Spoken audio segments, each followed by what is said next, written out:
또 내가 새 하늘과 새 땅을 보니 처음 하늘과 처음 땅이 없어졌고 바다도 다시 있지 않더라. 또 내가 보매 거룩한 성 새 예루살렘이 하나님께로부터 하늘에서 내려오니 그 준비한 것이 신부가 남편을 위하여 단장한 것 같더라.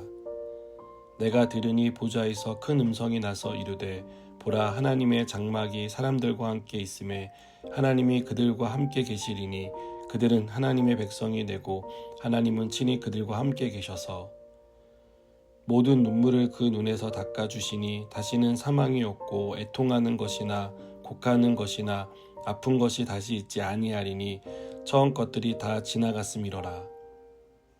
보좌에 앉으신 이가 이르시되 보라, 내가 만물을 새롭게 하노라 하시고 또 이르시되 이 말은 신실하고 참되니 기록하라 하시고 또 내게 말씀하시되 이루었도다. 나는 알파와 오메가요 처음과 마지막이라. 내가 생명수 샘물을 목마른 자에게 값없이 주리니 이기는 자는 이것들을 상속으로 받으리라. 나는 그의 하나님이 되고 그는 내 아들이 되리라. 그러나 두려워하는 자들과 믿지 아니하는 자들과 흉악한 자들과 살인자들과 음행하는 자들과 점술가들과 우상 숭배자들과 거짓말하는 모든 자들은 불과 유황으로 타는 못에 던져지리니 이것이 둘째 사망이라. 아멘. 우리가 믿음 생활을 하는 이유는 현 세상에서 잘 사는 데 있지 않습니다.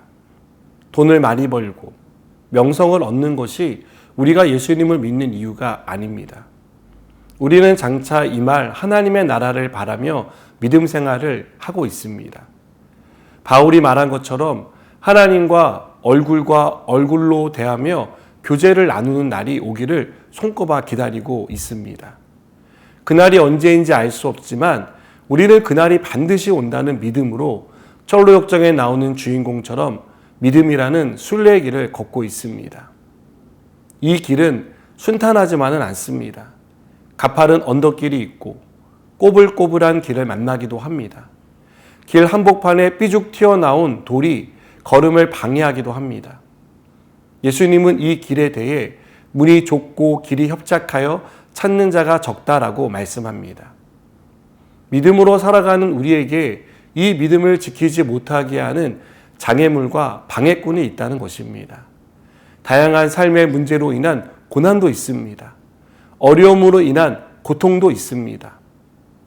적지 않은 사람들이 삶의 고난과 고통으로 인해 하나님을 원망하고 떠납니다. 믿음을 지키지 못하고 세상으로 돌아갑니다. 그러나 끝까지 믿음을 지킨 사람, 복음을 위해 죽음을 감수한 사람은 모두 영광스러운 천국에 들어갔습니다. 우리가 따라야 할 믿음의 모범입니다. 내 뜻대로, 내 생각대로, 내가 원하는 방식으로 삶이 이루어지지 않는다고 해서 낙담하지 않았으면 좋겠습니다. 이것이 하나님을 원망하고 불평하는 이유가 되지 않기를 바랍니다. 많이 답답해 보이고 사람들에게 미련해 보인다고 해도 하나님이 이루실 일을 기대하며 믿음으로 인내하는 저와 여러분이 되었으면 좋겠습니다. 요한은 믿음으로 인해 박해받는 시대를 살았습니다. 많은 성도들이 박해로 인해 감옥에 갇혔고 죽음을 당했습니다. 요한 자신도 박해로 유배를 가야 했습니다. 요한이 살던 시대의 성도들은 믿음으로 인한 고난과 고통을 받았습니다. 그러한 요한이 환상을 통해 이 모든 일의 배후에 사탄이 있다는 것을 보았습니다. 사탄은 교묘하게 사람들을 미혹시켰습니다. 때론 강한 힘으로 사람들을 두려움에 몰아넣었습니다. 사탄이 보여준 악의 힘은 아무도 대항할 수 없을 정도로 강한 모습을 자랑했습니다. 그러나 요한은 하나님 앞에서 사탄이 심판받아 멸망하는 것을 보았습니다.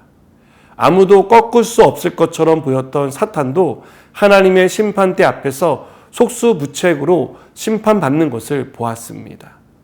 사탄을 따르며 성도들을 박해하고 죽인 악인들이 심판받아 멸망하는 것도 보았습니다. 세상의 악은 그 힘이 무한대인 것처럼 보입니다. 우리가 보는 악은 사라지는 것이 아니라 또 다른 악으로 대체되고 있기 때문입니다. 그러나 하나님 앞에서 악은 더 이상 힘을 쓰지 못합니다. 하나님은 마지막 심판 때에 악을 불못에 던지심으로 완전히 소멸시키십니다. 그리고 이 땅 가운데 새 하늘과 새 땅을 내려주십니다. 새 예루살렘을 세우시며 악으로 인해 고통받고 박해와 핍박으로 고난당한 성도들의 눈에서 눈물을 닦아주십니다. 상처받은 마음을 치료하시며 새 마음을 주십니다. 여러분, 하나님이 이루시는 심판은 악인들에게는 괴로움과 형벌이지만 신실하게 믿음을 지킨 성도들에게는 기쁨과 회복인 줄 믿습니다. 요한은 이 환상을 기록합니다. 이것은 당시 고난과 고통 가운데 있는 성도들에게 장차 임할 하나님의 나라를 더욱더 고대하고 기대하게 만들었습니다. 그날의 영광을 얻기 위해 오늘의 박해를 견딜 수 있는 힘을 주었습니다. 우리의 믿음도 장래에 임할 하나님의 나라를 바라는 믿음에 서 있어야 합니다. 하나님의 나라가 이 땅 가운데 임하여 하나님의 얼굴을 보며 살아가게 될 날을 바라며 오늘의 삶을 살아가는 저와 여러분이 되었으면 좋겠습니다. 여전히 우리 주변에 악이 존재하고 이해할 수 없는 일로 상처를 받고 고통을 당하지만 하나님이 그것을 끝내시고 우리가 흘린 눈물을 닦아주시고 이 땅을 온전히 회복시키실 날이 곧 이루어진다는 이 믿음을 꼭 가지시기를 주님의 이름으로 축복합니다. 기도하시겠습니다.